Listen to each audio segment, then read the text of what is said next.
wabarakatuh. Alhamdulillah ala jami'i ata'illah alladhi amadda al-insan bilisanin yatarajjamu bihi amma hawahu qalbuhu wa aqalah wa yakshifu anhu sitrahu alladhi asdalah wa atraqa bil haqqi maghulah wa aujaba ala ibadil hajja wal umrata was salah wassalatu wassalamu ala hamilil millah Sayyidina Muhammad ibn Abdillah wa ala alihi wa sahbihi wa man wala wa la hawla wa la quwwata illa billah. Qala Allah Ta'ala fil Qur'anil Karim, a'udzu billahi minasyaitonir rajim. Bismillahirrahmanirrahim. Subhanalladzi asra bi 'abdihi lailan minal masjidil haram ila al masjidil aqsa alladzi barakna hawlahu linuriyahu min ayatina innahu huwas sami'ul basir. Qala an-nabiy sallallahu alaihi wasallam as-salatu imaduddin faman aqamaha faqad aqama ad-din wa man tarakaha faqad hadama ad-din. Amma ba'du. Al-mukarram al-muhtaram yang saya hormati para habaib, para alim ulama, para sesepuh, para asatidzah dan ustadzat, para tokoh-tokoh masyarakat, bapak-bapak haji, ibu-ibu hajjah, khususnya yang terhormat Al-Habib Nawi bin Usman As-Segaf, juga yang terhormat Al-Ustadz Badri, Al-Ustadz Abdurrahman yang telah mengundang saya hingga beliau datang ke rumah saya dan saya bisa sampai ke tempat ini.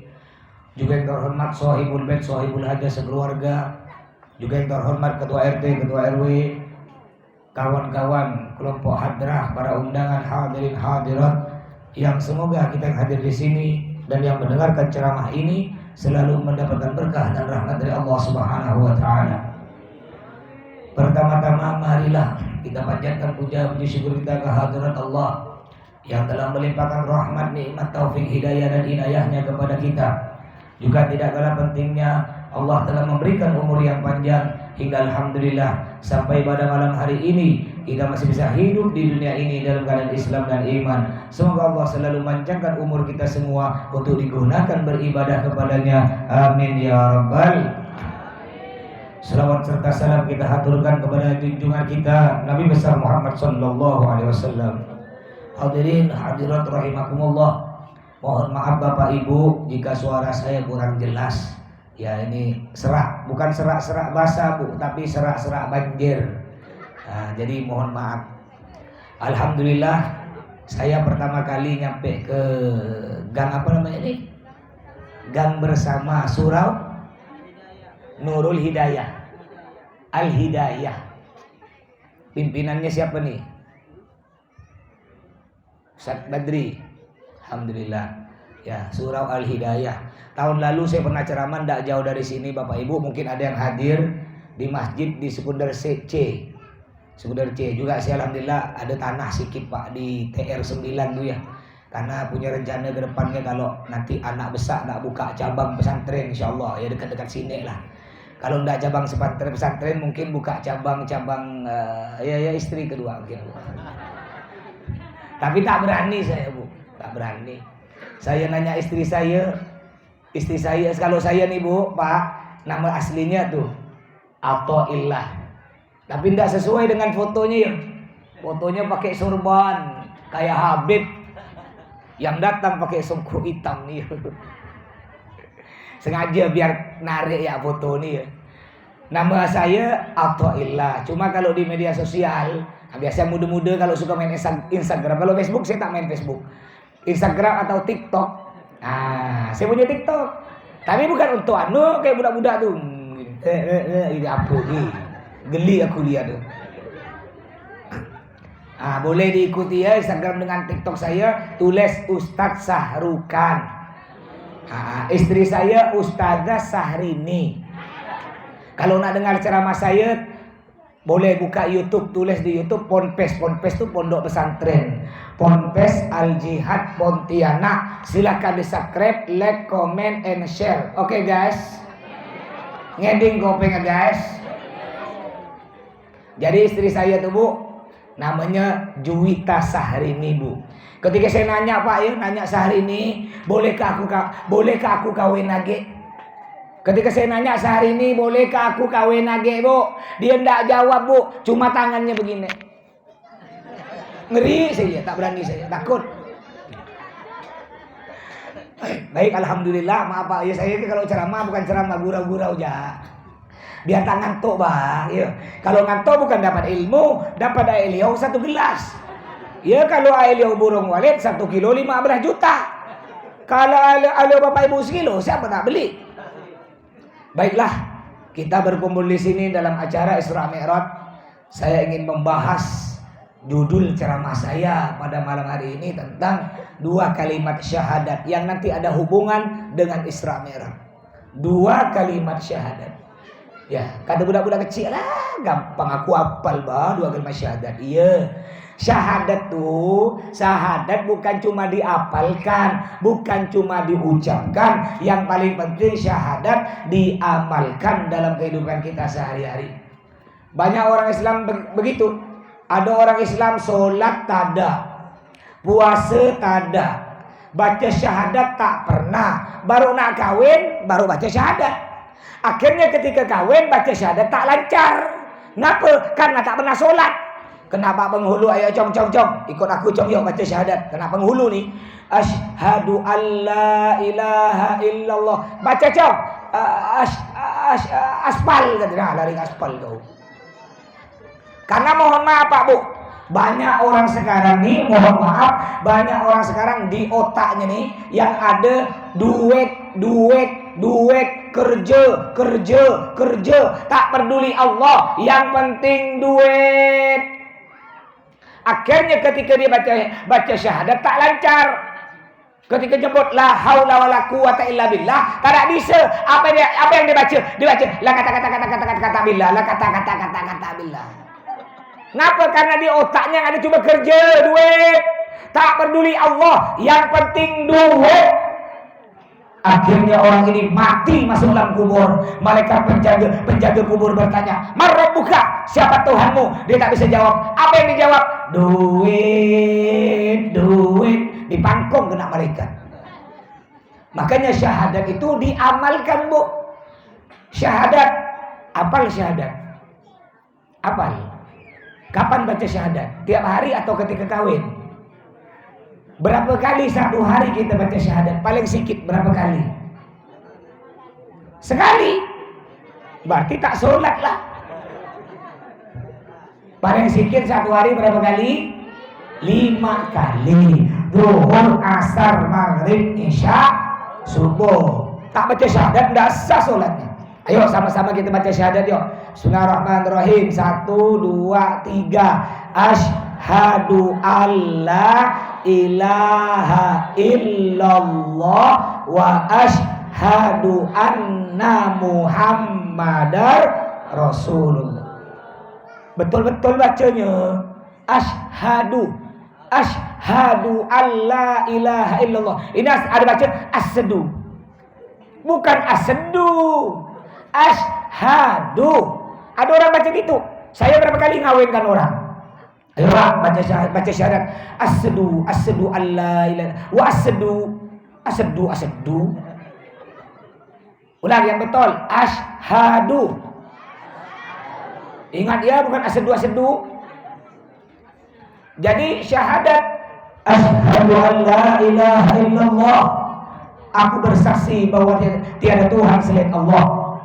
Kalau betul-betul kita bersaksi bahwa tiada Tuhan selain Allah, buktikan persaksian kita dengan apa? Dengan betul-betul menyembah Allah, cepat-cepat memenuhi panggilan Allah. 5 kali Allah manggil kita, Pak. 5 kali Allah undang kita. Muazzin tuh, Pak.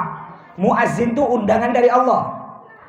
Cuma tadi saya dapat berita katanya nanti azan mic diatur. Diatur. Padahal dari zaman dulu, zaman datuk moyang kita, tak ada orang ngatur mic. Dan walaupun tak diatur, kita paham, Mbak, paham. Tak mungkin jam 1 malam kita azan, gila. Betul?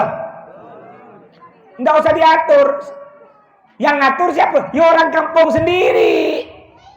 Silakan Bapak, Pak RT, Pak Ustadz, Pak Kiai, aturlah volume di surau. Tak usah dibilang, nanti selesai. Tak perlu diumumkan, tak perlu diajarkan. Rakyat udah cerdas, betul? Contohnya corona. Sekarang katanya corona beranak age. Cuma orang sini pintar-pintar dah. Kata Ustadz Somad sekarang, corona nih yang keluar sekarang emaknya. Dipanggil Omikron sekarang, emaknya. Hampir puasa keluar emaknya disebut Omikron. Nanti Idul Fitri bapaknya Abi disebut Abikron. Idul Adha terakhir, Idul Adha itu habis tuh, namanya Popkron. Kalau udah keluar virus Popkron, kita makan ramai-ramai. Nih lihat. Gara-gara takut corona berlebih, banyak masjid tutup. Nggak tahu di sini nih. Ini masuk desa apa nih? Rasaujaya. Bapak Ibu, ada nggak sedesa Rasaujaya masjid atau surau tutup? Ada nggak? Satu pun tak ada. Masya Allah. Sholatnya rapat apa jaga jarak? Rapat. Habis sholat masih salam-salam? Belum. Masya Allah. Berarti iman orang desa Rasaujaya hebat. Kalau di tempat saya nih, tempat saya Sungai Jawi Luar, saya hitung sesungai Jawi Luar ada 7 masjid tutup. Pertanyaan saya Pak Bu, ada nggak pasar tutup? Ayo, siapa bisa nyebutkan? Saya beri duit 1 juta, saya diberi. Sebut. Selama corona, sebutkan, cari pasar yang tutup. Ada? Kalau masjid tutup ada kan? Tapi pasar tutup tak ada. Bahkan ada di masjid sholat jaga jarak. Ada kan? Ada tak orang ke pasar jaga jarak? Ibu pernah tak belanja ketika nak bayar duitnya diberi pakai kayu begini? Ada? Sampai ada suami istri Pak, saking takut berlebih, kalau nak nyium bini tak boleh langsung pakai kayu. Pipinya disentuh pakai kayu. Ini gara-gara orang takut berlebih ke penyakit hingga melupakan Allah. Ada orang Islam ke masjid takut, ke pasar berani. Ke masjid takut, main rumah tetangga berani. Ke masjid takut, berangkat kerja berani. Memangnya corona cuma ada di masjid? Ini pelajaran untuk kita semua Pak Bu ya. Ingat, andaikan nanti ada musibah sebesar apapun, jangan tinggalkan Allah. Saya mau tanya Bapak Ibu, yang beri penyakit siapa? Yang beri penyakit Allah, yang beri obat, yang beri perlindungan, yang beri kesembuhan Allah. Dekati Allah, bukan malah menjauhi Allah, apalagi sampai nutup rumah Allah. Akhirnya Allah marah, diberilah bencana-bencana yang lain, gempa bumi, tsunami, puting beliung. Lihat tuh banyak rumah-rumah terbang kemarin kan, Allah marah. Bu, nih banyak orang Islam gara-gara takut berlebih, dia lebih takut penyakit tapi tak takut pada Allah. Saya tanya, ibu-ibu, pernah tak ibu melihat wanita muslimah ya? Wanita muslimah pakai masker tapi tak pakai jilbab. Ada tak? Ada atau banyak? Banyak ya? Saya kalau melihat perempuan ini, saya ngomong dalam hati saya. Dalam hati, kasihan kau Bu, kasihan Pak. Perintah dokter pakai masker kau ikut, tapi perintah Allah nutup aurat pakai jilbab tada kau ikut. Iya, kau selamat dari corona, tapi kau tak selamat dari neraka. Ini banyak orang sekarang begitu Pak Bu. Ada suami istri takut berlebih, ketika tidur dengan bini, bapak nak meluk bini, kena bini diusir. Bapak sana 3 meter, jaga jarak 3 meter. Sakit hati Pak, 2 bulan tak nyentuh bini. Kurang ajar corona Pak kan. Besok pagi-pagi bapak balas, pagi-pagi bapak balas, bapak ngitung duit. Ketika bapak ngitung duit, bini dekat-dekat. Apa kata bapak? 3 meter. Sedang gak ibu tuh lihat duit mata biru? Makanya Pak Buya, banyak orang sekarang begitu. Gara-gara takut berlebih, orang pintar jadi bodoh. Walaupun profesor doktor. Saya pernah ceramah di daerah Mempawah. Ini ya bukti. Takut berlebih hingga melupakan Allah, orang pintar jadi bodoh. Saya pernah ceramah di Mempawah. Ketika saya datang, ini udah nunggu saya ramai. Para pejabat Pak. Pejabat. Ketika saya datang, Assalamualaikum. Waalaikumsalam. Saya julurkan tangan saya begini. Mau salaman? Enggak ada yang mau. Maaf Pak Ustaz. Enggak Pak Ustaz. Bahaya. Takut di telapak tangan Pak Ustaz ada corona bisa nular. Oh. Jadi enggak mau salaman. Enggak Pak Ustaz. Salaman corona bukan begini. Tapi begini Pak Ustaz. Ini ya orang pintar jadi bodoh. Akhirnya Bu, saya ikutkanlah dia. Saya salaman begini nih. Jadi bertombok sama-sama bertemu. Tangan dengan dia bertombok. Dah. Setelah bertombok, saya duduk. Saya tanya salah satu pejabat. Pak, tadi ketika saya salaman begini, ngapa Bapak tak mau? Bahaya Ustaz. Takut di telapak tangan Pak Ustaz ada corona, bisa nular. Terus ketika saya salaman begini, ngapa Bapak mau? Kan kalau di sini ada virus corona bisa nular, bodoh. Betul. Otaknya buntu karena udah lupa kepada Allah.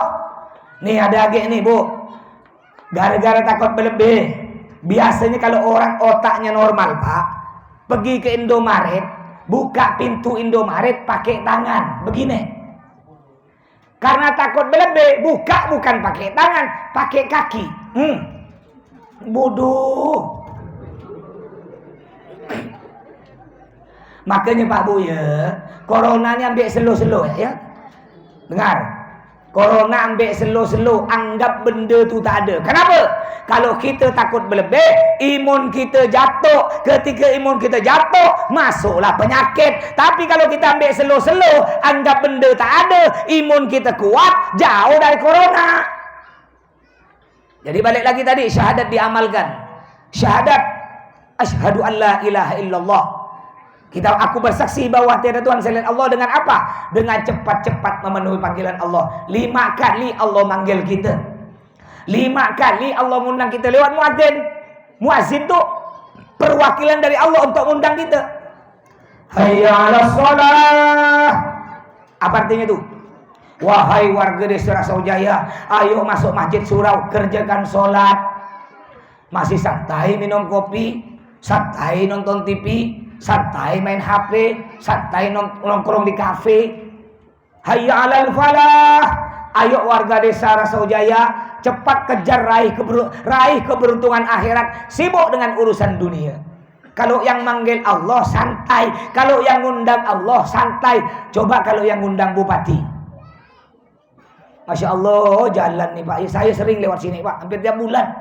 Saya ceramah ke Allah apa? Barusan saya ceramah ke Padang Tikar, Teluk Batang, Batu Ampar. Itu saya lihat jalan nih ya. Mulai dari Bupati Pak Tua.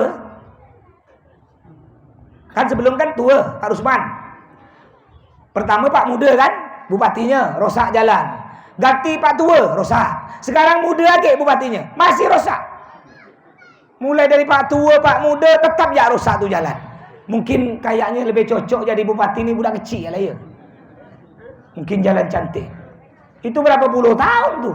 Saya jadi penceramah ini dari tahun 98 Pak. Dari umur 18 tahun. Sampai sekarang tuh jalan tak berubah. Mudah-mudahan pemimpin ke depannya bisa ya membaguskan jalan di Rasaujaya nih. Karena ngapa Pak Bu? Ya, ada sebagian pejabat, enggak semua. Ada sebagian pejabat, terutama anggota-anggota dewan. Masya Allah, ketika nak bercalon, datang. Bapak ibu dikumpulkan semua. Lalu bilang begini, yang bukan keluarga, ngaku keluarga. Rupanya dihitung-hitung, bapak ibu ini masih keluarga saya. Ngaku keluarga. Keluarga, dari mana? Dari Nabi Adam. Iyalah kalau dari Nabi Adam. Ujung-ujungnya dia berjanji. Wahai bapak ibu sekalian, Kalau sampai saya terpilih menjadi anggota dewan, kalau sampai saya menang, pokoknya desa ni, jalan desa Rasau Jaya, pokoknya tenang, kata dia. Sekali udah jadi, betul-betul tenang, senyap, tak muncul lagi batang hidung. Di sana tempat saya, Sungai Jawi. Sini tak ada. Kenapa jangan salahkan mereka kalau mereka lupa? Yang salah kita. Kenapa kita yang salah? Karena ketika ada bagi-bagi duit dari anggota dewan calon-calon, kita ambil. Dia bagi duit 100.000 dia ambil. Dia bukan orang bodoh, Bu. Dia udah ngabiskan modal 2 miliar. Kalau mengandalkan gaji tak mungkin tuh balik duit 2 miliar. Akhirnya dimutar otak, gimana cara 2 miliar balik?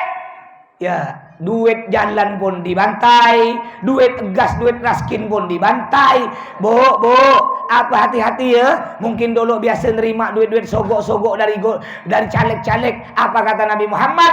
Ar-Roshi wal murtashi finnar, yang artinya caleg yang beri duit, warga yang terima duit sogok, sama-sama masuk neraka. Ngangguk-ngangguk aku dapat 2 buti kan ya. Ya, mungkin dulu pernah nerima, Bu ya. Udahlah, sekarang bertobat. Allah akan mengampuni dosa kita. Tapi ingat ke depannya, Pak ya, kalau ada pemilihan apapun, jangan terima lagi. Bu, Pak, jangan mau diakalkan, dibutakan kena calon-calon nih. Bapak Ibu cuma dapat 100.000 selama 5 tahun, cuma dapat 100.000. Sedangkan dia kalau sampai dia menang 5 tahun, dia dapat bermiliar-miliar. Ngebantai duit jalan, ngebantai duit surau, ngebantai duit masjid, ngebantai duit kesehatan, ngebantai duit pendidikan, ngebantai duit gas dan lain sebagainya. Bapak Ibu cuma dapat 100.000 5 tahun, dia dapat bermiliar-miliar. Makanya jangan sampai dibutakan, dibodohkan. Inilah gunanya Bapak Ibu hadir acara seperti ini, agar apa? Agar akidah dan iman kita kuat, tidak mudah dirusak oleh aliran atau oleh sesuatu yang tidak sesuai dengan ajaran Islam seperti ini, barang-barang haram seperti ini. Jadi Allah mengundang kita, muadzin mengundang kita untuk apa? Untuk datang ke masjid mengerjakan apa? Sholat. Inilah nih yang kita rayakan sekarang. Acara Isra Mi'raj di mana-mana.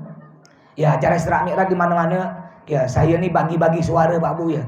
Nggak bisa teriak-teriak, karena kalau teriak bahaya, bisa habis. Ya, besok pagi saya harus manasik umroh. Ini apa nih? Oh, jahe. Nah, ini bagus nih. Jahe. Ya. Nah, karena besok pagi saya manasik praktek umroh.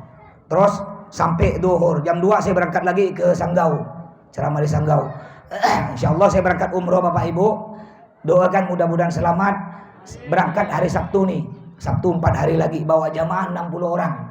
Kalau Bapak Ibu mau ikut, saya berangkat lagi insyaallah bulan Ramadan, bulan puasa. 6 hari puasa berangkat. 12 hari 30 juta. Nah, mungkin ada yang mau, boleh daftar dengan saya. Jangan pula Bapak Ibu merasa sedih, Pak Ustadz, saya makan sehari-hari tak cukup, masa bisa nyampe ke Mekah Pak Ustadz? Tak masuk akal. Tenang ya. Kalau kata Allah sampai, pasti sampai. Allah tinggal bilang kun fayakun, jadi sampai. Kan ada pepatah mengatakan apa? Banyak jalan menuju Roma siapa? Roma tuh Pak bukan negara Islam ya. Ubah. Yang biasa kita nyebut pepatah tuh banyak jalan menuju Roma, tak usah ikut-ikut lagi. Kita Islam. Biasakan nyebarkan syiar Islam. Kita ubah ya. Banyak jalan menuju Mekah. Kalau kata Allah sampai, pasti sampai Pak. Walaupun Bapak tak punya duit. Bisa jadi balik acara. Ketika Bapak Ibu balik jalan di tengah jalan, tiba-tiba di tengah jalan ada bungkusan warna hitam. Ada plastik warna hitam, rezeki kan? Dipegang-pegang agak lecak. Udah lecak agak hangat dah gitu. Udah curiga dah. Udah hangat-hangat bau sikit. Jangan dibuka, tai, tak usah buka. Malah dibuka. Jadi Bapak Ibu ya, kita semua hadir acara Isra Mi'raj nih, kuncinya, intinya acara Isra Mi'raj cuma satu. Nabi Muhammad bertemu dengan Allah, hingga beliau bertemu dengan Allah di Sidratil Muntaha. Nabi Muhammad pulang, turun lagi ke dunia, membawa oleh-oleh untuk kita semua. Yang mana oleh-oleh tersebut, mau tidak mau harus kita terima oleh-oleh tersebut, yaitu sholat 5 waktu sehari semalam. Sekarang ini banyak orang Islam, karena banyaknya rutinitas kesibukannya sehari-hari, dengan gampangnya, dengan entengnya dia meninggalkan sholat. Banyak orang Islam sekarang enteng sholat. Mentang-mentang kaya tak sholat, mentang-mentang sakit tak sholat. Nih mentang-mentang udah musim virus corona baru pakai oksigen kena impus, tak sholat. Hati-hati. Walaupun penyakit stroke Pak Bu ya, stroke nih tak bisa bergerak. Selama otaknya normal, selama masih ada nyawa, walaupun kena stroke tak bisa bergerak, wajib sholat. Apa kata Nabi Muhammad? Ad-dinu yusrun. Agama Islam ini gampang. Yasiru wala tu'asiru. Permudah, jangan dipersulit. Orang sakit tak bisa sholat berdiri, sholat duduk. Tak bisa sholat duduk, sholat baring. Baring tak bisa, sholat pakai apa? Wajib sholat. Sholat pakai isyarat mata. Gimana Pak Ustaz sholat pakai isyarat mata? Umpama stroke, gini stroke, yang bisa bergerak cuma mata. Sholat pakai isyarat mata. Caranya gini, mau tak segera nih. Allahu Akbar. Ketika ruku pejam, Allahu Akbar. Ketika sujud pejamnya agak kuat, Allahu Akbar, begitu. Jadi sholat pakai isyarat mata. Kalau mata pun tak bisa bergerak, mata gini terus, karena suka ngintip orang mandi, umpama, masih wajib sholat. Sholat pakai apa? Sholat pakai isyarat hati. Hati tak bisa, maka dia perlu disolati karena dia sudah mati. Hati-hati ya. Beritahu mungkin di sini ada keluarga yang sakit, suami, istri, dato, nenek, anak, keluarga yang sakit stroke tak bisa bergerak. Suruh dia sholat Pak Bu, kasihan. Udahlah sakit di dunia tak sembuh-sembuh, tambah tak sholat, di akhirat dilempar ke dalam neraka. Suruh dia sholat Pak. Orang sakit nih Pak Bu ya, orang sakit ibarat lampu kuning di simpang 4. Tahu lampu kuning? Di sini ada dah lampu kuning simpang 4. Berarti kalau nak lihat harus ke mana? Ke bandara ada? Ada bandara. Jadi orang sakit kalau di sini ngapa ndak ada Pak Ustaz? Ndak ada lampu kuning simpang 4 untuk apa dah? Paling kena budak-budak dipanjat. Untuk apa, tak ada guna. Ya, kayak daerah Tanjung tuh, Masya Allah ya. Tanjung, Pontianak Timur, itu walaupun ada lampu simpang 4 lampu merah tuh, tak berlaku. Orang Tanjung, slow. Tanjal 3 lewat, nih ada polisi, nyapa lagi itu, halo Pak, katanya.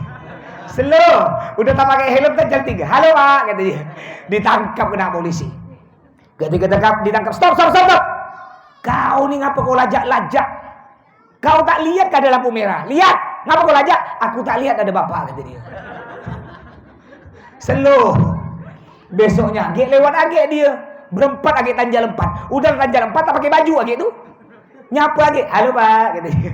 Ditangkap agak. Malah muka kau. Semalam kau, sekarang kau agak. Ngapa kau lajak agak? Kau tak lihat ke lampu merah? Lihat Pak. Kau tak tahu ke artinya merah tu? Tahu apa artinya? Merah tu Pak, berani. Makanya aku lajak. Aku tak takut. Jadi Pak Bu ya, orang sakit ibarat lampu kuning di simpang 4. Lampu kuning kalau arah hijau merah. Orang sakit kalau tak sembuh mati. Itu orang sakit. Makanya ketika sakit rajin-rajinlah sholat, cepatlah bertobat. Siapa tahu tak sembuh langsung mati dalam keadaan sholat. Makanya jangan enteng-enteng sholat Pak Bu. Sekarang orang kayaknya biasa tak sholat. Kalau tak jaya saja jauh. Ini surau nih. Andaikan orang gang bersama, semua besar kecil, laki-laki perempuan, sholat 5 waktu di surau, muat tak dikira-kira? Apa pula muat? Berapa rumah sih sini nih? Oh masih sikit. Oh tak usah contohkan, masih surau baru. Masjid apa sini? Apa nama masjidnya? Assalam. Babus Salam. Darussalam. Brunei Darussalam. Bukan Belunai. Ada Brunei, ada Belunai dulu. Tahu Belunai? Balik nanas, pindah ke sini. Saya nih Pak pernah ceramah di daerah Gunung Ambawang. Dibawa kena panitia. Nih cerita tentang Belunai nih Bu. Tahu Bu? Tempat pelacuran. Saya ceramah di Gunung Ambawang Bu. Balik, mobil disimpan, lalu nyebrang lalu pakai mobil lagi. Balik jam 12 malam. Akhirnya panitia ngajak saya, Ustaz, kita jalan-jalan lu. Kemana? Nggak untuk bahan dakwah Pak Ustaz, biar Pak Ustaz tahu bahwa di Kalbar ini masih banyak tempat maksiat. Oh iyalah, saya tidak tahu nak bawa kemana, ikut ya. Tapi Pak Ustaz songkok buka. Bingung saya, ngapa pula budak suruh songkok saya buka? Bukalah. Baju koko pun baju takwa nih, buka Pak Ustaz, pakai kaos dalam. Masuk ke dalam tempat tuh. Jalannya, mungkin Bapak Ibu tak pernah masuk. Jalannya kurang lebih lebar 3 meter dari batu-batu. Ketika masuk, ditutup pakai kayu. Mau buka kayu tersebut, bayar 20.000. Baru dibuka. Ketika masuk di dalam, padahal hutan, tapi di tengah-tengah ada sekitar 30 sampai 40 butik rumah. Berjejer rapi itu rumah. Ada nomor 1, 2, 3, 4, 5. Dan di depan rumah tuh Bu, aduh, perempuan. Mak lihat yang kurus, yang gendut, yang putih, yang hitam, yang belang-belang. Lengkap di situ Pak.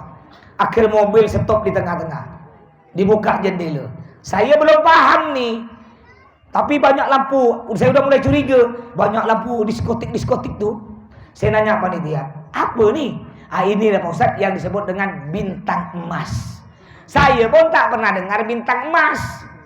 Apa tuh bintang emas? Bintang emas tuh Pak Ustaz tempat pelacuran alumni dari Belunai, Balik Nanas, pindah ke sini mondoknya. Bukan pondok pesantren. Akhirnya dibuka jendela, datang Pak Bu. Perempuan banyak dikeliling mobil kita. Ayolah Bang, ngamar Bang. Saya pun pura-pura nanya, pingin tahu, lama udah berapa tahun yang lalu. Saya pingin tahu berapa harga nih perempuan. Berapa Kak? 100.000 aja. Hah, masih mahal cabai rawit. Cabai rawit pada waktu itu masih 120. Murah kau. Akhirnya saya bilang panitia, udah cepat keluar. Ini sungai dekat, nanti Allah marah. Keluar tsunami mati gitu semua. Keluar kata saya. Nih balik lagi Masjid Darussalam ya. Andaikan Masjid Darussalam, semua warga yang dekat-dekat Darussalam nih, Rasau Jaya, ya, solat ke situ besar kecil, tua muda, laki-laki perempuan, kira-kira muat tak tu masjid? Tak muat kan? Tak muat. Tapi apa yang terjadi? Kalau di tempat saya ya, tak tahu di sini. Tempat saya itu banyak ada orang Islam begini Pak. Masuk masjid seminggu sekali, tiap hari Jumat. Tempat saya ada. Di sini ada? Kayaknya tak ada. Tak ada sebuti, tapi kalau 100 ada. Itu tempat saya Bu. Ada orang Islam tempat saya masuk masjid seminggu sekali, tiap hari Jumat. Ini masih mending. Ada lagi yang agak parah sedikit, masuk masjid setahun 2 kali. Idul Fitri, Idul Adha, ada tempat saya. Ini masih mending. Ada lagi yang lebih parah, masuk masjid ketika sudah mati, mayatnya masuk masjid disolati. Na'udzubillah min dzalik. Makanya Bapak Ibu, mumpung masih hidup, kadang-kadang ada orang Islam kalau ditanya Pak, ngapa tak sholat? Tak sempat Pak Ustaz, sibuk. Pak, ngapa ndak haji umroh? Padahal tanah udah puluhan hektar, duit tak berseri. Tak sempat Pak Ustaz, sibuk bisnis. Pak Bu, ngapa tak ada berobat? Tak ada sempat. Hati-hati Pak Bu ya, hati-hati. Malaikat pencabut nyawa selalu sempat nyabut nyawa kita. Baik kita sempat tak sempat, malaikat selalu sempat. Mumpung malam ini malaikat tak ada sempat, rajin-rajinlah sholat, cepatlah bertobat. Pak Bu, kalau yang tak ada sholat bukan orang Islam, harap maklum ya. Mereka tak solat tak puasa masuk neraka masih mending. Apa di dunia udah puas kaya. Kalau tak percaya, coba kita lihat sejauh-jauh di Pontianak ni, Kalimantan ni. Yang kaya Islam atau bukan? Yuk, coba kita lihat yuk. Yang punya mall siapa? Ayo. Yang punya hotel, yang punya supermarket, yang punya toko besar di pinggir jalan. Kita paling punya gerobak Tebu. Islam tu jelas lah Islam. Kalau udah gerobak-gerobak tu Islam. Tak ada lain dah. Yang punya pom bensin Pertamina siapa? Kita paling punya Pertamini. Tahu? Udah sok dah. Ada yang harga mesin 15 juta tu. Yang pakai gaya-gaya kayak orang kaya, sok. Baru punya Pertamini dah sok. Apa lagi jual pakai botol? Ada pakai jual pakai botol minyak bensin tu. Udah pakai botol dikurangi lagi tu. Kasihan kau untung 1000 masuk neraka. Mereka tak solat Pak Bu ya, masuk neraka masih mending apa? Di dunia udah puas kaya. Mobil 5 butik, rumah tingkat 5. Nah jalan kemana pakai pesawat bisa. Tiap hari makan lauk enak, tidur pakai AC. Masuk neraka di dunia udah puas kaya. Sedangkan kita orang Islam paling cuma jadi kuli. Ya jadi pesuruh, jadi buruh, jadi tukang parkir, jadi satpam. Paling tinggi kita jadi manajer. Kita orang Islam udahlah miskin, sakit-sakitan, banyak utang, panas-panas kerja, tak sholat, tak puasa. Ya Allah saudara, kata pepatah, udah jatuh ketimpa tangga, sakit 2 kali di dunia miskin, sekarat, melarat, masuk neraka di akhirat. Oleh karena itu saudara-saudaraku, walaupun di dunia kita miskin Pak ya, panas-panas kerja Bu, jangan lupalah kerjakan sholat, kerjakan puasa. Walaupun di dunia kita hidup sengsara, masih ada harapan di akhirat masuk surga. Jangan udah miskin masuk neraka, sakit 2 kali. Ini orang sekarang banyak enteng sholat. Pak Bu, saya punya kitab namanya Kitabul Hayawan, kitab yang menceritakan tentang hewan. Di kitab tersebut diceritakan ada seekor anak kerbau. Tahu kerbau? Di sini ada tak orang miara kerbau nih? Tidak ada ya, di Jawa banyak Jawa. Kalau dulu saya pernah mondok di Yaman. Di Yaman nih Pak Bu ya, di Arab. Dengan Habib Toha, Habib Al-Jufri. Itu ada bahasa Arabnya himar. Ya, keledai. Tahu keledai? Keledai ini lebih kecil dari kuda. Kecil dia, kupingnya panjang. Berdiri kupingnya. Itu kalau kentut Bu, naudzubillah, udah nyaring bau, tuan kata dia. Sama dengan istri bapak tuh. Kalau masih pengantin baru tak mungkin kentut depan suami, kentut WC. Pengantin baru, coba kawin 5 tahun, bapak kentut sekali, dia 20 kali. Kayak gendang hadrau nih, tak, tuan kata dia. Tapi Masya Allah Bu ya, suami ibu udah cinta mati. Ketika malam pertama nih ibu baru kawin, tak sengaja ibu terkeluarkan kentut. Itu namanya kentut jaim, tuh kata dia. Ketika malam pertama ibu tak sengaja terkeluar kentut, ibu minta maaf bang, tak sengaja terkeluar. Apa kata suami ibu malam pertama yang cinta mati? Tak ada apa-apa sayang, kentut kau bau durian. Malam pertama kentut istri bau durian. Coba kawin dapat 10 tahun, jangankan istri kentut pakai minyak wangi, nak muntah aku bau kau kan. Makanya Bu, virus corona ini tidak terlalu bahaya Bu ya. Ada virus yang lebih berbahaya dari virus corona yang bisa merebut suami ibu, namanya virus Marcona dan Marlena. Ibu pingin tak suaminya direbut kena virus Marcona? Mau? Kalau ibu tidak pingin suami ibu direbut oleh virus Marcona Bu, ibu harus bercantik-cantik Bu ya. Tapi ingat Bu, bercantik-cantik di rumah, bukan di luar rumah. Istri kita sekarang terbalik Pak. Lihat tuh istri bapak tuh, muka mengkilat kayak kena nyak makan, glowing. Sampai-sampai ada pantun, nasi kuning dalam kelambu, muka glowing, kaki berdebu. Untung saya pakai mobil ke sini ya. Kalau pakai motor ya Allah, mungkin hidung tai hidung banyak. Kena debu. Saya kemarin ceramah di Kubu Padi berdua dengan santri saya. Ini yang ngawankan saya nih. Berangkat kebetulan tak ada musim hujan. Kubu Padi kan lewat sawit tuh, Pak. Berangkat pakai baju putih, sekali balik alhamdulillah istri saya terkejut. Kau kan berangkat pakai baju putih, ngapa bolak-balik jadi warna coklat katanya. Debu melekat semua. Bu, bercantik-cantik di rumah Bu ya. Istri kita nih Pak terbalik. Kalau ada acara Isra Mi'raj apalagi acara kawinan, ya Allah acara kawinan. Bedak bertepek-tepek walaupun badan bau ketek padahal tak ada cantik, jelek. Bedak banyak pakai gincu, pakai maskara, soda, sedo. Minyak wangi 1 botol habis. Kalau acara kawin, tapi kalau di rumah, di rumah kadang-kadang cuma berkemban ya. Udahlah berkemban, pakai kotang. Udah itu tali kotang lepas sebuti lagi. Bu. Akhirnya ketika suami balik kerja, Bu. Udah balik kerja bangunan dari Pontianak letih-letih sore.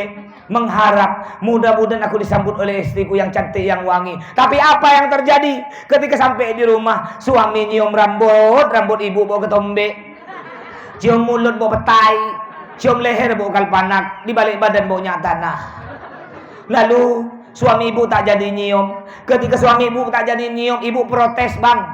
Ngapa kau sekarang berubah, Bang? Dulu ketika pengantin baru, Bang, tiap kau balik, Bang, kau langsung cium aku dari atas sampai bawah. Tapi ngapa sekarang kau tak cium aku lagi, Bang? Apakah kau tak sayang, Bang? Apa kata suami ibu? Bukan aku tak sayang, kau bau. Makanya Bu, perlu bercantik-cantik di rumah, Bu, di rumah. Boleh ikut istri saya, Bu? Boleh ikut istri saya. Bismillahirrahmanirrahim. Ibu ya. Terutama yang pengantin baru tuh. Pengantin buruk sama gak? Ya. Ibu boleh ikut istri saya yang namanya Syahrini nih, Bu. Kalau saya balik ceramah, Bu, apalagi ceramah daerah Singkawang, biasa nyampe rumah tuh balik nyampe jam 3 subuh. Itu, Bu, Pak, istri saya tak ada tidur dalam kamar, Pak. Tak tidur dalam kamar. Dia tidur di belakang pintu menunggu kedatangan Sang Arjuna. Ketika saya ketok pintu, tok tok tok, Assalamualaikum Syahrini. Dia buka, Waalaikumsalam Syahrukan. Ngantuk letih hilang, Pak. Jam 3 subuh. Saya cium rambutnya, Bu, bau pentin. Cium mulut, bau Pepsodent. Jam 3 subuh. Cium leher, bau melati. Cium kaki, bau cempedak. Makanya Bu, kalau ibu ingin suami tambah sayang, Bu, ingat ya, virus Marcona bahaya, Bu. Apalagi di pasar, Bu, ibu pergi pasar, banyak saingan ibu yang virus Marcona yang siap merebut suami ibu. Saingan ibu banyak, Bu, yang lebih muda, yang lebih cantik, yang lebih seksi, yang lebih wangi, yang lebih getek, banyak. Makanya saya ajarkan, Bu, biar suami ibu tambah sayang. Mulai nanti malam, Bu, ya, nanti malam nih ibu tidur dulu awal-awal, tidur. Tapi ibu bangunnya awal gak? Jam 3 ibu udah bangun. Sebelum suami ibu bangun loh. Ibu bangun pergi WC mandi. Jam 3 subuh. Mandi pakai sampo, gosok gigi. Udah itu pakai anduk. Udah itu bersolek-solek, bercantik-cantik kayak nak pergi acara kawin tuh. Udah cantiknya wangi 1 botol. Baru ibu bangun kan suami ibu. Bang, bangun bang. Hampir subuh. Ketika suami buka, Masya Allah, bidadari. Ini terbalik. Suami bangun dulu jam 3, ibu belum bangun. Ketika suami bangun, buka mata, ngelihat ibu. Astagfirullahaladzim, katanya. Terkejut. Apa tak terkejut? Rambut kayak kuntilanak. Tidur ngangkang. Udah ngangkang benganga. Udah benganga beliau. Udah beliau bunyi. Apa kata suami ibu? Ya Allah, jeleknya bini aku nih. Cuma karena udah darurat tak ada game. Itu Bu, Nabi Muhammad, Bu, ya. Nabi Muhammad biasanya, ini boleh dipraktekkan, Pak. Ini Nabi Muhammad yang kita rayakan Isra Mi'raj ini. Beliau biasanya, Pak, Bu, ya, mandi dengan suami, ya, beliau mandi, Nabi Muhammad mandi dengan istrinya biasanya satu kamar mandi berdua. Bapak ibu benar tak? Bila? Baik tahu lah saya dah sentip. Tumbuh kutil nanti. Nabi Muhammad biasa bu dengan istri mandi berdua di kamar mandi. Boleh ibu ikut. Pak Ustaz kami dah tua dah, Pak Ustaz umur 60. Nabi Muhammad umur 63 pak. Boleh nanti malam bapak walaupun tua ikut pak. Bapak mandi berdua dengan istri. Ketika bapak masuk WC, masuk kamar mandi berdua, cucu bapak nunggu depan pintu. Ketika bapak buka pintu, ya datuk ya ketahuan. Makanya Pak Bu, akhirnya balik tadi cerita tadi kerbau ya. Jadi ada seekor anak kerbau menyusu pada ibu kerbau. Ketika enak-enak menyusu, tiba-tiba terdengar suara Allahu Akbar, Allahu Akbar, Allahu Akbar, Allahu Akbar. Bertanya anak kerbau pada ibunya, Mama, Mama, ini kerbau gaul, manggil emaknya Mama.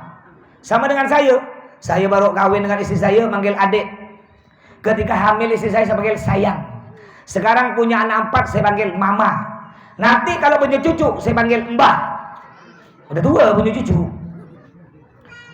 Jadi ada suara Allahu Akbar, Allahu Akbar, Allahu Akbar, Allahu Akbar. Bertanya anak-anak kerbau pada ibunya, Mama, Mama, ini suara apa, Ma?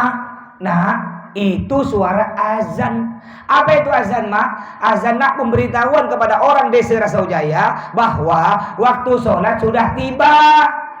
Bertanya anak kerbau, Ma, kalau kita tak sholat ngapa, Ma? Nah, kita tak sholat tak apa-apa nak, karena kita kerbau. Ngeding teh. Jadi kalau ada kute-kute, teh ngapa tak sholat? Nggak apa-apa, berarti kute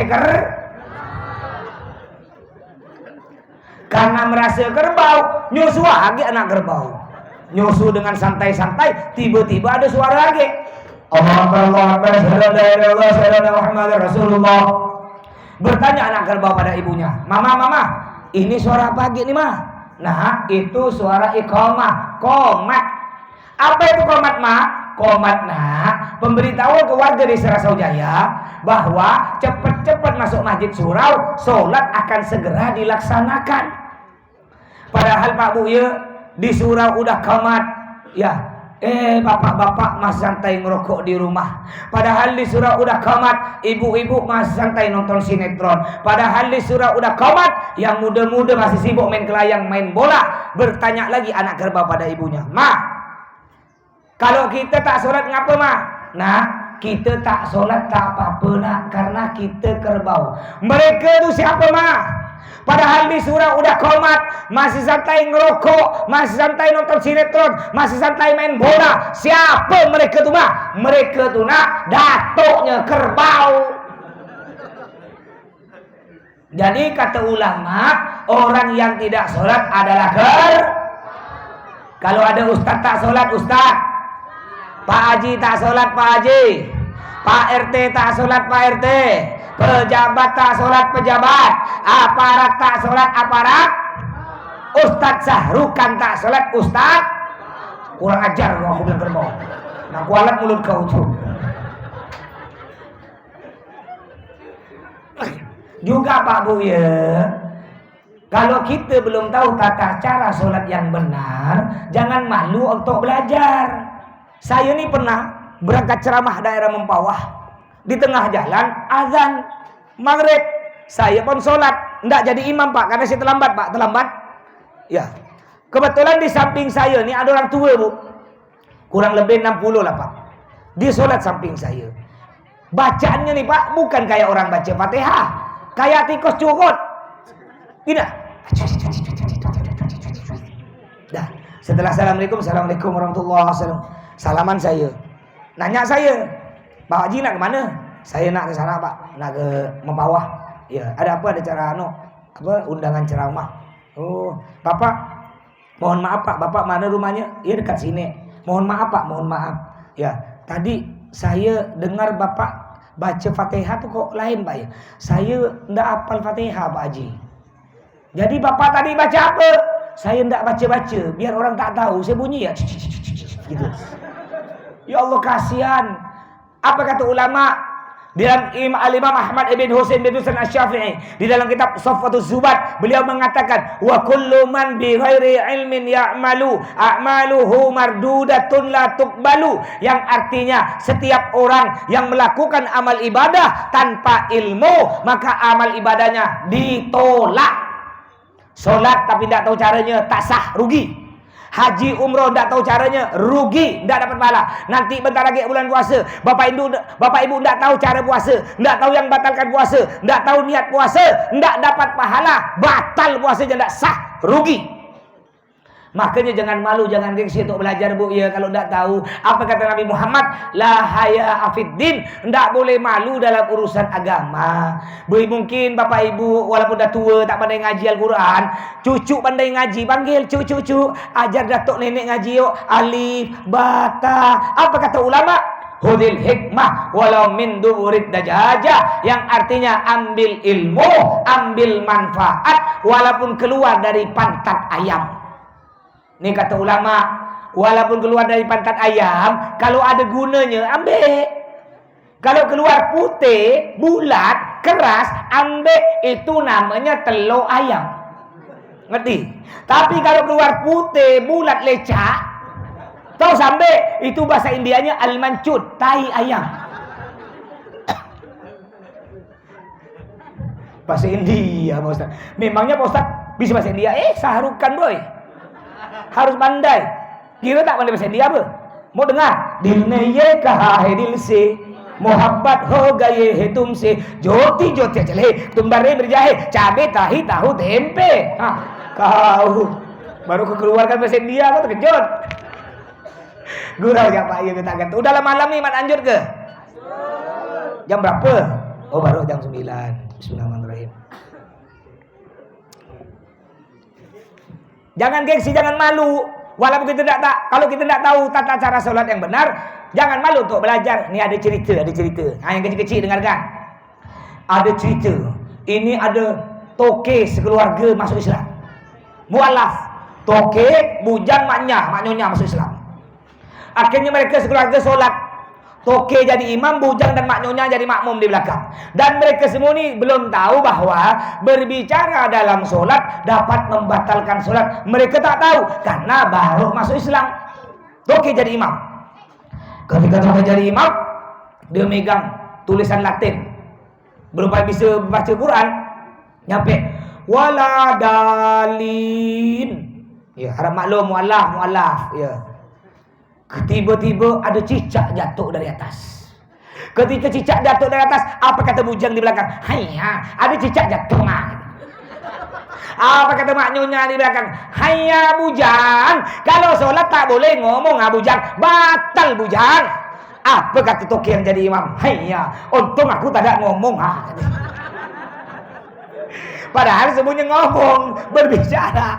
Karena mereka baru masuk Islam, harap maklum. Sedangkan kita Pak Bu, kita dari dalam perut orang Islam, sampai sekarang punya anak, punya cucu, kita orang Islam. Kalau kita belum tahu tata cara sholat yang benar, belum tahu baca Al-Quran, belum tahu agama, berarti kita lebih parah dari mualaf. Makanya Pak Bu, ya Pak Bu, walaupun kita tak pandai ngaji, mungkin bapak ibu dulu punya orang tua miskin, tak mampu nak mondokkan kita kan. Jangan sampailah anak kita tak ada pandai ngaji.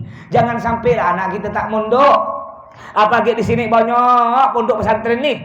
Ini tadi saya lewat sini ada askaf. Tahu askaf kan? Itu alhamdulillah tiap bulan nyumbang pesantren saya, nyumbang telur askaf. Kalau munzalan tiap bulan nyumbang beras 3 ton. Santri saya kurang lebih sekarang yang nginap ada 600-an Pak Bu. Askaf nih nyumbang telur tiap bulan alhamdulillah. Ya, mondok-mondok. Ini banyak pondok nih, ada Darul Ulum.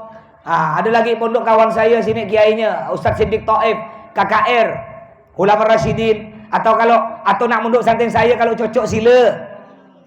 Bukan apa sekarang zaman rosak Pak Bu, rosak. Apalagi kita punya anak perempuan. Saya punya anak perempuan 4 Bu. Enggak punya anak laki-laki, 4 semua perempuan. Doakan dia mudah-mudahan punya anak laki-laki. Ngeri. Cobalah kalau enggak jaya Bu. Ibu punya anak nih, perempuan terutama. Jam sore-sore keluar, mak, kami izin mak nak berangkat les. Jam 9 malam belum balik. Kira-kira bapak ibu bisa tidur tak? Tenang tidur? Tidak tenang kan? Nyari kita kan? Pening pala kita nyari kan? Telepon sana jam 9 malam. Tapi kalau anak kita mondok di pesantren, jangankan tak balik jam 9 malam, tak balik 9 bulan, kita tenang. Ngapa? Karena di pesantren udah ada yang jaga. Ngeri sekarang nih Pak, naudzubillah, narkoba di mana-mana, kenakalan remaja, banyak anak sekarang berani ngelawan orang tua. Benteng terakhir bagi anak kita di zaman yang sudah rusak ini, sisa satu, apa? Didik anak-anak kita dengan pendidikan agama, masukkan mereka ke pondok pesantren. Saya punya wali murid Pak Bu, seorang polisi. Ya, nih wali murid saya ini polisi, intel, gondrong rambutnya. Akhirnya anaknya dimondokkan ke pesantren saya.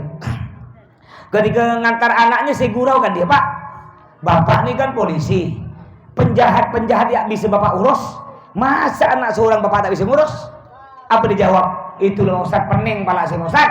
Penjahat gak takut ke saya, ini malah anak saya berani ngelawan saya. Udah pandai ngerokok, pandai ngelem dah Ustaz, makanya saya berikan ke Pak Ustaz. Orang sekarang gitu.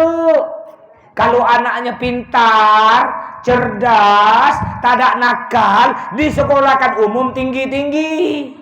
Tapi kalau anaknya bodoh bale, anaknya bebal, anaknya nakal, kurang ajar, dilemparkan, dibuang ke pondok pesantren.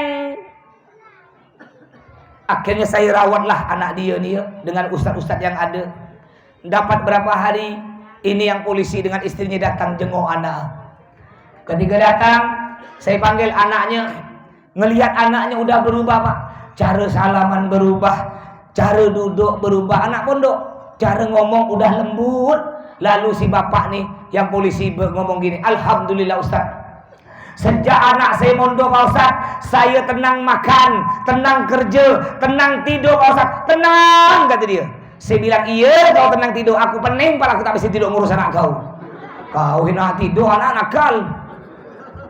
Makanya Bapak Ibu, kalau anaknya mondok jangan lupakan guru anak tuh. Di sini ada ngaji Quran enggak nih? Ada enggak? Bayar enggak? Bayar enggak? Hah? Gratis. Gratis. Ya Allah, gratis. Dari jam berapa? Dari maghrib sampai isya, gratis. Nah, dengarkan. Dengarkan wali murid yang suka-suka gratis tuh. Saya punya anak 4. Ada anak saya nomor 2, biasa ikut saya ceramah kemana-mana. Saya sebut dia pengawal pribadi. Ya perempuan, umur masih sekarang masuk 8 tahun. Pernah ikut ke Tapang dengan saya, berdua saya dengan dia. Ke Padang Tikar, ke Batu Ampar. Ini Masya Allah, ini pakal pada sakit nih. Biasa ikut kemana-mana nih. Dia sakit, demam. Biasa kalau saya ceramah, ada di atas sini. Ibu tak percaya, coba lihat di YouTube saya tuh. YouTube, lihat. Lihat ceramah-ceramah saya. Duduk, saya bawa di ceramah dari umur 2 tahun. Duduk di sini sambil gini-gini, degil.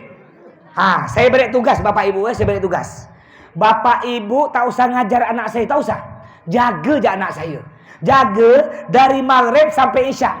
Jangan sampai anak saya berkeliar-keliar. Jaga ya dia. Suruh dia duduk, tak usah berkeliar. Dari maghrib sampai isya. Saya gaji sebulan 1.000. Mau tak? Mau? Tidak mau kan? Sedangkan Ustaz Badri bukan cuma jaga anak bapak ibu dari isya sampai maghrib, dari maghrib sampai isya, tapi ngajar Al-Quran gratis. Mau jadi pintar anak, bukan jadi ulama, jadi keramat. Makanya wali murid dengarkan. Saya mau tanya nih wali murid ke depannya, siap tak kira-kira sebulan 10.000? Siap? Jangan masin-masin kau untuk anak seorang bah. Mau tak 10.000? Siap? Untuk lampu gratis ke? Nyuri ke Ustaz lampu Ustaz? Bayar kan? Ustaz kalau nelpon bayar kan, ada nelpon tuh? Diberi kena Jokowi ke? Apalagi sekarang Masya Allah ekonomi Indonesia sekarang meroket. Harga minyak makan meroket, harga bensin meroket. Mantap kan? Tak ada gak semua harga barang naik? Alhamdulillah. Ada gak harga barang turun? Harga getah turun. Pening berlaku mikir. Ngerti? Jangan nak masin-masin untuk anak kita, bah. Makanya kalau anaknya mondok atau ngaji di surau nih, jangan lupakan guru anak nih. Kalau di rumah miara ayam ada telur ayam lebih, kirim. Mungkin ada buah sawit lebih banyak, rebus, kirim. Bukan apa, dengarkan. Hei, Pak. Corona ini bahaya ya, dengar. Corona bahaya. Nanti habis acara nih, kalau ada yang nak salaman dengan saya, tak boleh salaman langsung. Bahaya. Takut corona di tangan bapak nular ke saya. Caranya bagaimana? Biar corona tak nular, caranya salamannya harus pakai lapis. Dengar. Tak boleh langsung pakai lapis. Lapisnya tak boleh tipis, harus tebal biar corona tak tembus. Ketawa bapak, paham gak? Ada. Saya amplop tak mau. Dengarkan panitia. Saya amplop tak mau. Isinya tak ada. Saya cuma perlu jumlahnya aja. Saya udah dipesan kena guru saya, Bu, dipesan. Ya kena guru saya. Kau kalau jadi penceramah harus ikhlas. Ngerti? Saya belajar ikhlas. Diberi amplop alhamdulillah. Enggak diberi inna. Salah lagi mulut aku. Makanya jangan lupakan gurunya anak, Pak Bu ya. Ingat jadi ustadz ini bukan enak, sakit. Apalagi udahlah gratis lagi. Udah kawin? Udah kawin? Punya anak berapa? Susunya anak beli ke gratis? Nyuri ke di mitra Anda? Ya. Sakit jadi guru nih. Kadang-kadang ada wali murid tak paham. Ada wali murid di mondok tempat saya nih. Nanti jenguk anaknya tak paham. Udahlah datang jenguk tak bawa oleh-oleh untuk saya. Kopi 3 gelas habis. Saya buang segelas habis. Tuang lagi segelas habis. Laju kau minum kopi. Udah 2 gelas habis tiba-tiba. Pak Ustaz. Ada apa? Kami bau lupa bawa rokok. Ada lagi kau. Terus minta bagi sebatang jak punya Pak Ustaz. Ya. Akhirnya asik ngomong dia, Bu. Kopi 3 gelas habis, rokok setengah bungkus habis. Udah itu balik. Makasih Pak Ustaz ya. Dalam hati saya, mudah-mudahan besok kau datang lagi. Kau tempeleng kau. Memang aku kopi gula rokok tak beli apa. Makanya sakit jadi Pak Ustaz dia. Saya punya santri, Bu. Saya punya santri Pak, giginya rongak 2 buti. Rongak. Ketika saya ajar, jom ikut aku ya. Ikut. Lidah kau tekan ke gigi kau. Lalu sebut waladdallin. Baca, apa dia baca? Walasol, ngelos. Tak ada gigi.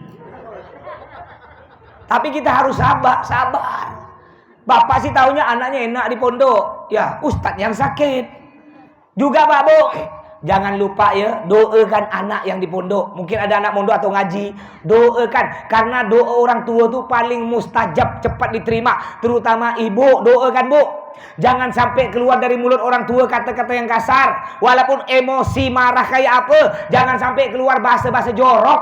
Mohon maaf, kadang-kadang ada orang tua Pak, saking emosinya, anaknya bilang apa? Mohon maaf ya, kadang-kadang orang tua bilang anjing kau. Hati-hati. Budak sekarang pintar. Ketika bapak nyebut anjing kau, dijawab, kau bapaknya anjing. Kau mamanya, aku anaknya. Ayo kita buat grup WA keluarga besar anjing. Baru nyesal kita. Makanya jangan keluar dari mulut kita kata-kata yang kasar. Saya nih Pak Bu ya, saya dulu masih kecil nakal. Saya pernah masih kecil-kecil, umur 6-7 tahun. Saya dulu suka curi anak ayam tetangga. Bukan dimakan, tak ada. Curi-curi 1 ekor 2 ekor, diberi tali, diikat, lemparkan, jadikan burung, mati. Akhirnya suatu hari saya curi anak ayam tetangga 2 ekor. Tetangga saya lapor kepada mak saya, umi saya nih. Bu Nyai, anak Bu Nyai curi anak ayam saya. Oh iya Bu, makasih nanti saya urus. Saya sekolah SD. Balik sekolah SD nih Pak Bu ya. Mama saya bukan muka marah, tak ada. Seperti biasa. Saya datang cium tangan mak saya. Saya tak curiga bahwa mak saya ini udah tahu saya ini maling. Seperti biasa, cium tangan mak saya. Udah cium tangan, cium kaki. Nih kecil-kecilnya semua yang masih punya orang tua ya. Mumpung orang tua masih hidup, bukan tak cukup cium tangan, cium kaki. Saya tiap hari ini santri saya ini tahu semua nih. Ya, mau depan santri, depan siapa pun, apalagi kalau berangkat ceramah, setiap hari itu 3-4 kali saya cium kaki orang tua saya. Alhamdulillah, bapak mak saya masih ada, doakan mudah-mudahan sehat panjang umur. Tadi saya nak berangkat, salaman. Ceramah di mana? Di daerah Rasau Jaya. Ya, hati-hati. Tiap hari. Akhirnya saya balik dari SD, saya cium tangan mak saya, cium kaki. Ya, saya belum tahu, tak curiga bahwa mak saya dah tahu. Mama saya tak ada maki, Bu. Tak ada ngungkit-ngungkit masih dimaling, pencuri, tak ada nanya ayam tetangga yang hilang tu, tak ada. Seperti biasa kena mak saya dipeluk Pak Bu ya, dicium sini saya. Boleh ikut-ikut tu. Kalau anaknya nakal ya, cium sini ubun-ubun ni sambil bacakan doa. Apa doanya? Rabbi habali minas solihin. Kalau tak bisa bahasa Arab pakai bahasa Melayu boleh. Ya Allah, jadikan anak saya anak yang soleh solihah. Ketika mak saya baca doa Pak Bu, saya nangis, meneteskan air mata. Ngapa saya nangis? Mak saya baca doa, tangannya nyubek paha saya, sakit.